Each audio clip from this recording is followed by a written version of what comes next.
তাহলে বলুন, আল্লাহ যে বলছে ইয়া আইয়ুহাল্লাযীনা আমানুত্তাকুল্লাহ হাক্কা তুকাতিহি ওয়া লা তামুতুন্না ইল্লা ওয়া আনতুম মুসলিমুন।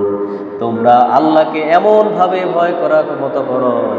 মুমিনদেরকে বলেছেন, কোনো গোষ্ঠী, কোনো দেশ, কোনো জাতি, কোনো কাউম, কোনো বংশ কাউকে বলেন নাই, মুমিনদেরকে বলেছেন তোমরা ভয় করার মতো আল্লাহকে ভয় করো এবং পরিপূর্ণ মুসলমান না হয়ে মৃত্যুবরণ করো না।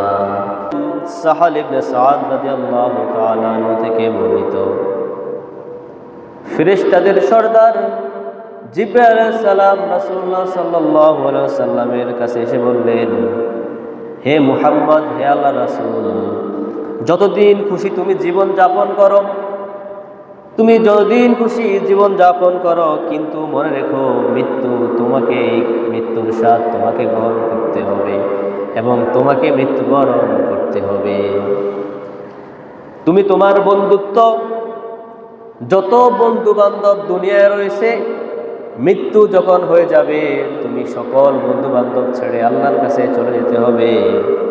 তুমি যত আমল করবা দুনিয়ার মধ্যে, এই আমলগুলোর ফলাফল আখিরাতের মধ্যে বারজাখ, আলমে বারজাখ, আখিরাত, সেই আমলের মাধ্যমে তোমার জান্নাত জাহান্নাম আল্লাহ রাব্বুল আলামিন সেই আমলের মাধ্যমে সব কিছু নির্ধারণ করে দিবে।